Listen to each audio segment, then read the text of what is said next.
Assalamualaikum warahmatullahi wabarakatuh.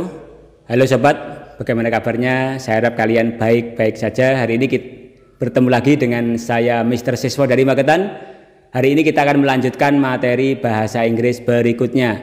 Namun seperti biasanya sebelum materi kita mulai, klik tombol subscribe, nyalakan loncengnya agar tidak ketinggalan materi Mr. Siswa selanjutnya. Klik tombol like, share and comments. Terima kasih. Well everybody, today we would like to talk about the new materials of English considered for those who learn English for the upper grades of elementary school, then senior high school, and for the general beginner of English learner. Hari ini kita akan membahas materi bahasa Inggris selanjutnya, yaitu dengan judul polite request. Polite request. Polite request adalah permohonan secara sopan. Jadi dalam bahasa Inggris itu ada cara memohon orang lain, meminta kepada orang lain secara sopan. Yang pertama yaitu dengan subjek you, dengan subjek you. You artinya kamu, subjeknya you. Subjeknya you. Nah, yang pertama yang pakai subjek you yaitu would you like to. Ikuti saya, would you like to. Sekali lagi, would you like to. Kemudian would you. Kemudian will you. Would you like to? Would you? Will you? Would you like to? Would you sama will you diikuti verb 1. Verb 1 ya. Contoh pertama, would you like to come to my party? Would you like to come to my party? Would you come to my party? Will you come to my party? Maukah kamu datang ke pestaku? Jadi would you like to, would you sama will you artinya maukah kamu. Seandainya kamu ingin ngomong, maukah kamu minum susu? Ya, would you like to drink milk? Would you like to drink milk? Maukah kamu makan sate? Would you like to eat sate? Would you like to eat sate? Dan seterusnya.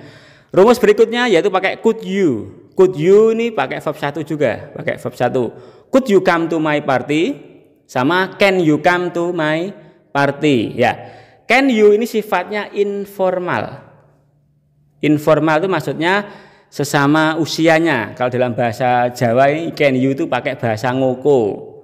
Jadi kalau could you itu agak kromo inggil kalau bahasa Jawa. Jadi could you come to my party. Kalau ketika kamu minta tolong pada orang yang lebih dewasa pakai could you, would you like to, would you sama will you. Tapi kalau dengan sesama teman pakai can you. Can you come to my party? Bisakah kamu datang ke pestaku? Responnya atau jawabannya jika mau bisa itu saya sure. Sure. Misalnya would you like to come to my party? Sure. Atau bisa alright. Sure sama alright artinya baiklah. Kemudian with pleasure. With pleasure. With pleasure artinya dengan senang hati. With pleasure. Kemudian okay. Kemudian no problem. No problem. It doesn't matter. No problem. It doesn't matter. Never mind. Artinya enggak masalah. Enggak masalah alias oke-oke aja. Yaitu bisa no problem, it doesn't matter, never mind. Kalau tidak mau ya pakai I'm sorry, I'm busy. Maaf saya sibuk. Atau juga bisa certainly, yes of course. Ini artinya tentu. Tentu saya mau. Certainly, yes of course. Sekali lagi, sure, alright, with pleasure, okay, no problem, it doesn't matter, never mind. I'm sorry, I'm busy. Certainly, yes, of course, tentu. Ya. Polite request jenis kedua yaitu pakai subjek I. I artinya saya. Contoh pertama, may I borrow your pen? May I, bukan my ya, tapi may, pakai e. May I borrow your pen artinya bolehkah saya pinjam pulpenmu. Misalnya, bolehkah saya makan nasi? May I eat rice? Bolehkah saya minum susu? May I drink milk? Dan seterusnya. Yang kedua, could I borrow your pen? Can I borrow your pen? Sama, kalau can itu adalah sifatnya informal. Sama dengan nyata tadi kan, can itu informal.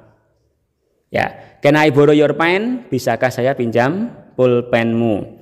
Jawabannya, yes of course, tentu. Sure, baiklah. Alright, baiklah. Here you are. Here you are ini artinya silahkan. Silahkan. Kalau orang Jawa bilangnya nyoh. Here you are. Nah, kayak gitu ya.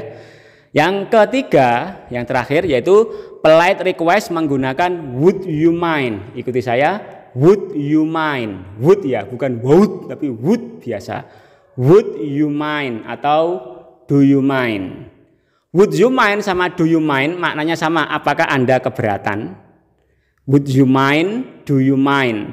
Ingat, kalau would you mind sama do you mind kok diikuti kata kerja, dia adalah verb ing. Semua harus diingkan. Apakah Anda keberatan datang ke pestaku? Would you mind coming to my party? Atau do you mind coming to my party? Contoh lain, apakah Anda keberatan minum susu? Ini diganti. Would you mind drinking milk? Apakah Anda keberatan makan sate? Would you mind eating sate? Apakah Anda keberatan main bola? Would you mind playing ball? Pokoknya diingkan semua kalau would you mind, diikuti kata kerja. Yang kedua, kalau ada if itu artinya jika. Would you mind if? Do you mind if? Apakah Anda keberatan jika? Ini hati-hati, ketika ada if, kata kerjanya harus pakai verb 2. Pakai verb 2 atau past form. Bentuk lampau, past form. Contohnya, would you mind if she came here? Came. Loh, bentuk kedua kan? Would you mind if she came here? Apakah Anda keberatan jika dia datang ke sini? Kalau tak ganti misalnya, apakah Anda keberatan jika dia pergi? Pergi dulu kan, go, bentuk keduanya when, go when. Berarti apakah Anda keberatan jika dia pergi? Would you mind if she went? Apakah Anda keberatan jika saya bermain? Ya, I played pakai ed. Harus verb 2 semua. Apakah Anda keberatan jika saya membeli atau dia membeli? Ya pakai bought membelinya. Harus pakai bentuk kedua. Jadi saya ulangi lagi, kalau ada if-nya harus bentuk kedua. Kemudian kalau tidak itu pakai didn't. Didn't diikuti verb 1. Jadi would you mind if she didn't come? Would you mind if she didn't come? Apakah Anda keberatan jika dia tidak pergi? Kalau tidak datang. Kalau tak ganti misalnya, apakah Anda keberatan jika dia tidak pergi? Ya, would you mind if she didn't go. Nah, ingat kalau ada did kembali ke verb 1. Kalau tidak pakai didn't verb 1. Nah, responnya ini hati-hati. Kalau Anda pakai polite request would you mind atau do you mind itu hati-hati. Jika jawabannya adalah no of course not, berarti itu maksudnya tidak keberatan. Tidak keberatan berarti mau atau alias oke. Tapi kalau jawabannya pakai yes berarti dia keberatan. Jadi hati-hati. Ada pernah kasus seperti ini. Ada salah satu anak itu dia ketemu sama native speaker, orang asing, foreigner. Dia ingin ngajak dia berbicara. Dia pakai would you mind. Dia tanyanya seperti ini. Apakah Anda keberatan ngobrol dengan saya, Mister? Dia pakai gini. Would you mind talking with me? Would you mind talking with me, sir? Apakah Anda keberatan ngobrol dengan saya, Pak? Nah, turisnya dia jawabnya no, pakai no. No, of course not. No. Lah dia terus pergi. Loh ini gimana? Terusnya terus lolak bingung. Lah kenapa? Kalau no itu berarti tidak keberatan. Makanya hati-hati kalau kamu ngajak orang turis ngomong itu pakai sana aja yang paling aman. Pakai would you like to atau can you atau could you terserah lah.